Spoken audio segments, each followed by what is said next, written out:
Welcome to Donmar TV News Channel. Okay, magandang umaga po sa inyong lahat. It's 6 o'clock in the morning here in the Philippines at pag-uusapan natin itong si Katapang, Remulla at si General Bantag. Na ito raw si General Bantag ay formal na papalitan nitong si General Katapang sa Bucor. Okay, yan ang pag-uusapan natin. Matindi itong balita ngayon at magre-react tayo tungkol dito. Pero bago natin ito itatalakay guys, help me na i-like at i-share itong video natin para kakalat ito sa taong bayan. Okay? Sabay-sabay tayong mag-like and share sa Facebook at sa YouTube. Ready? Like and share na. 1, 2, 3, go! Thank you very much. And also guys, itong Donmar TV sa Facebook at sa YouTube, help me na i-follow at i-subscribe para lagi kayong updated sa mga balita na kagaya nito. Okay? Sabay-sabay tayong mag-follow and subscribe. Ready? 1, 2, 3, go! Thank you very much. Punta na tayo dito sa ating main topic. Matindi itong pag-uusapan natin ngayon, no? Update ito sa maraming araw tayong naghihintay sa update dito kay General Bantag sa galawan ni Katapang at sa mga hakbang na gagawin dito kay Secretary ng DOJ na si Remulla, no? Sa balita guys, sinabi ni Remulla na pupunta siya sa cabinet meeting ng Pangulong Bongbong Marcos, no? Sa cabinet at sabi pa dito kay Remulla na papel na lang raw ang kulang, no? So formal na kasulatan sa pag-upo nitong si Katapang, no, na papalitan na itong si General Bantag bilang Bucor Chief. Okay, yan ang sabi ni Remulla, no. So ayon kay Remulla, no, pati si Remulla nagsasalita na, no, na nagpasya na raw itong si Presidente Bongbong Marcos na papalitan na raw itong si General Bantag. Okay, galing mismo yan, yung impormasyon na yan kay Remulla, no, na papalitan na itong si General Bantag kay General Katapang bilang Bucor Chief. Okay, so matindi itong pangyayari na ito, no, kasi itong si General Bantag ay sinuspende, ngunit ngayon ay formal ng papalitan kay General Katapang. So anong masasabi nyo dyan? Tama lang ba na papalitan na itong si General Bantag? Comment, mag-react kayo dyan, no? At sabi pa nga ni Remulla na mahigit 3 buwan o 3 months nang suspendido itong si General Bantag, no? Na kung matatandaan natin, no, noong October 21 of last year, no, 2022, pinatawan ni Remulla itong si General Bantag ng suspension. Okay? Pinatawan ni Remulla itong si Bantag ng suspension para bigyan daan ang investigasyon sa pagkamatay ng inmate sa loob ng New Bilibid, no, na si Crisanto Villamor Jr. na isang middleman dito sa pamamaslang kay Percy Lapid. Okay? So kaya nga sinuspende itong si General Bantag tungkol dito. So si Bantag ang tinuturo na utak, no? Just yan ang ayon sa kampo ni Remulla, na si Bantag ang tinuturo na utak na sa pangyayari, no, sa nangyari nga kay Percy Lapid at sa inmate na namatay na si Crisanto Villamor Jr. Kung matatandaan natin, sa media noon nagpapamedya itong si Remulla at may matrix sila na yan nga ang mastermind para sa kanila ay itong si General Bantag. Okay, matinding akusasyon yan, no?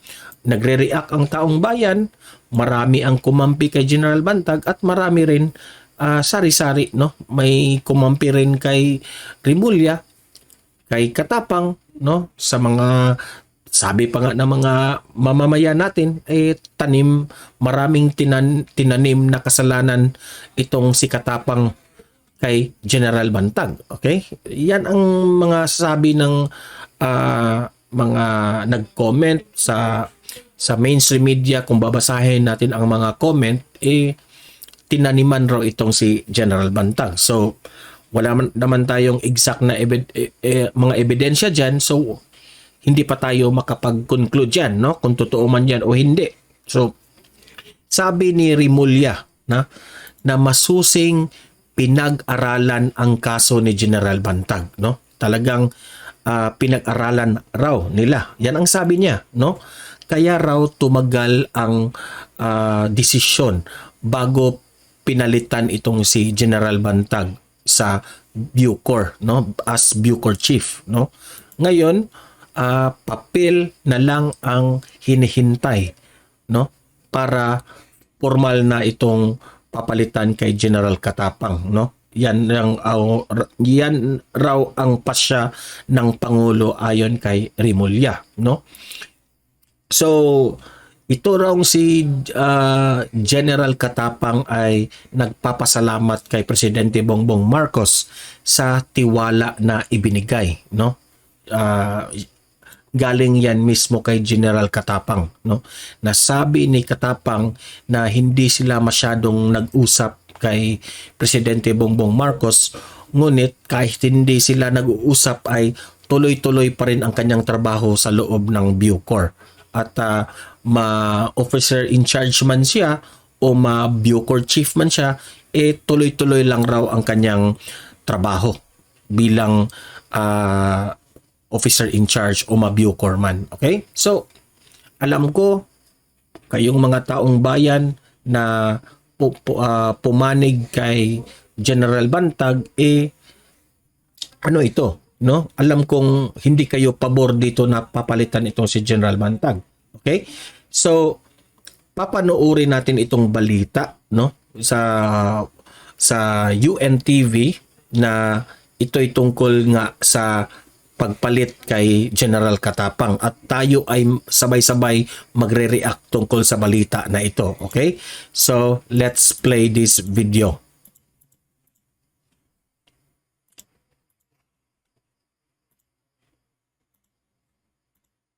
Wait muna. Wait muna guys, ha? Well, it can be a matter of hours, but tomorrow is a cabinet meeting. I might get it by tomorrow. Papel na lang ang hinihintay para formal nang makaupo si Bucor Officer in Charge, Gregorio Katapang Jr. bilang susunod na Bucor Chief, kapalit ng nasuspending Director General na si Gerald Bantag. Ayon kay Justice Secretary Crispin Boyeng Rimulya, nagpasya na si Pangulong Ferdinand Marcos Jr. na palitan na si Bantag na mahigit 3 buwan nang suspendido. October 21 itong nakaraang taon, pinatawa ni Rimulya ng suspensyon si Bantag upang bigyang daan ang investigasyon sa pagkamatay ng inmate na si Crisanto Villamor Jr. na umano'y middleman sa pamamaslang sa broadcaster na si Percy Lapid. Si Bantag ang itinuturong utak umano sa pamamaslang sa dalawa. Pero bago pa man mapaso ang unang suspensyon ni Bantag, pinatawan ito ng panibagong 90-day suspension nitong Biyernes dahil naman sa pagpayag na ma-interview ng media si retired General Jubito Palparan sa loob ng New Bilibid Prison. Ayon kay Rimulya, masusing pinag-aralan ang kaso ni Bantag kaya tumagal ng ilang buwan bago ito tuluyang palitan. We're not in the business of just replacing people just like that. We have to study everything. And we have to wait for the developments to come in for us to really be sure of what we're doing. Nagpasalamat naman si Katapang sa tiwala sa kanya ng Pangulo. Hindi man anya sila nagkausap bago siya italaga sa pwesto, tuloy lang siya sa ibinigay sa kanyang trabaho. Ang kaibahan nga lang sa ngayon, mas kampante na siyang makapagplano ng mga reforma sa Bucor dahil day-to-day operations lang ng kamanihan ang saklaw ng kanyang kapangyarihan bilang dating OIC. Trabaho lang ako ng trabaho. Hindi ko na-expect kahit acting o OIC, basta bigay lang yung trabaho. Gawin natin. Asahan na anya ang mga permanenteng reforma na gagawin niya sa kamanihan sa susunod na 3 taon. Isa na rito ang paglilipat ng mga bilanggo sa regional prison facilities ng Bucor upang matuldukan na ang malalang problema sa pagsisiksikan ng mga bilanggo sa New Bilibid Prison. Ang next marching order sa akin ngayon is regionalization. Within 3 to 4 years, may sara na natin itong New Bilibid Prison. Samantala, wala pang pahayag ang kampo ni Bantag sa tuloy ang pagtanggal sa kanya sa pwesto. Dante Amento, US. Okay. So, ito yung mga developments ngayon, no? Na papalitan na nga itong si General Bantag kay General Katapang. Ang analysis ko dito, no? Pwede tayong magkamali dito, pwede rin tayong tama. Pero analysis ko lang dito. Kung matatandaan natin, itong si General Bantag ay inappoint ito ni former President Duterte. Inappoint ito ni former President Duterte dahil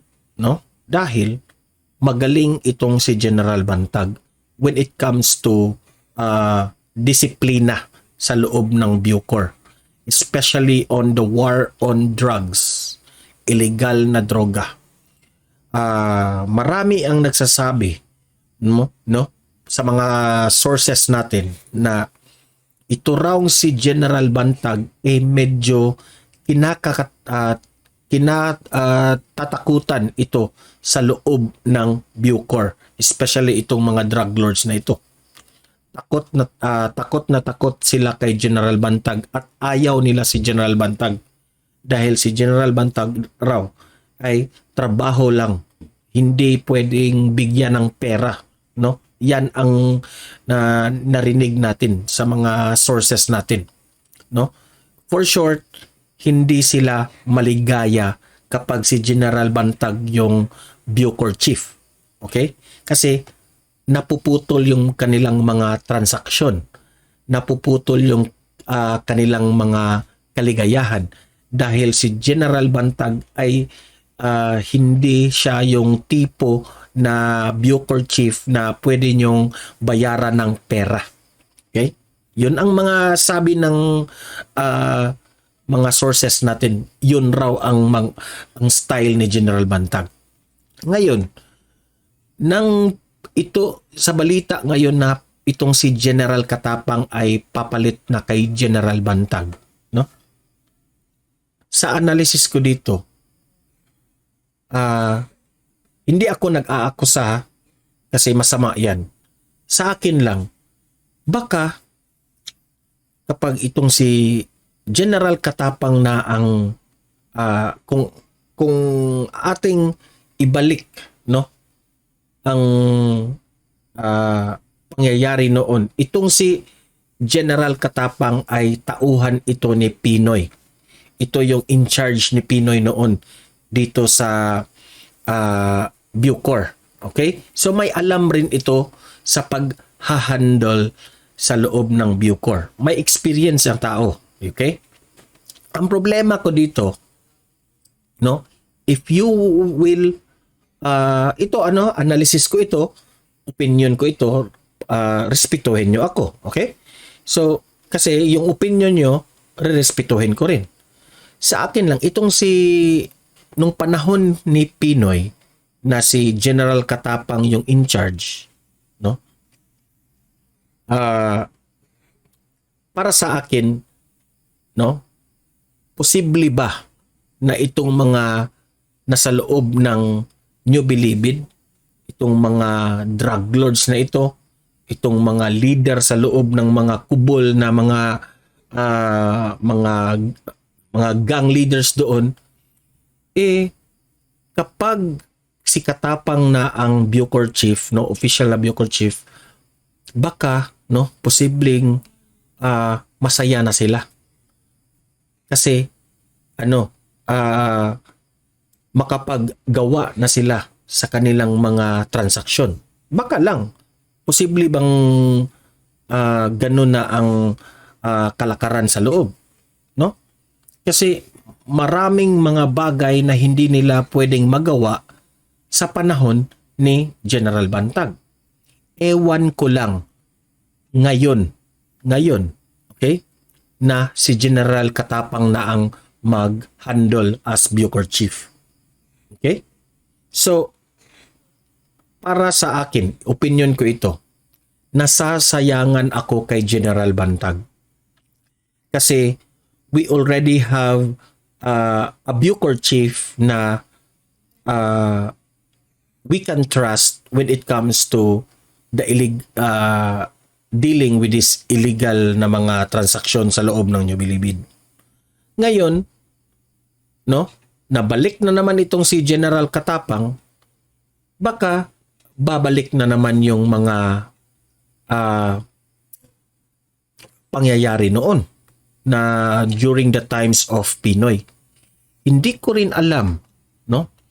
At hindi ko maintindihan itong si Presidente Bongbong Marcos bakit may tiwala siya kay General Katapang. Hindi rin ako makapaghusga dito kay General Katapang. Takot lang ako. Baka mag-enjoy na dyan yung mga gang leaders na yan sa kanilang illegal na mga transaksyon. Hindi ko rin alam, ha. Hindi ko rin papangunahan itong si General Katapang na nanghingi ito ng mga kung ano-ano ng mga gang leaders. Wala tayong ebidensya dyan, no? So, unfair naman on the part of General Katapang kapag manghusga tayo sa kanya, no?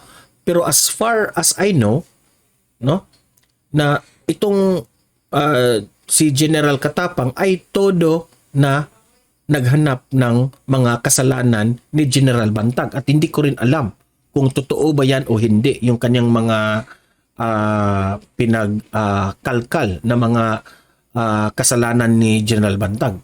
Okay? Because it will go a deeper investigation bago tayo makapag-conclude dyan. Okay? So, nakakatakot lang na wala na itong si General Bantag. Ano na ang magiging sitwasyon dyan sa New Bilibid na alam naman natin na lahat dyan niluluto lahat ng mga anomalya na yan. Di ba? Si Robin Padilla na ang nagsabi dyan, niluluto ang mga drogas dyan sa loob.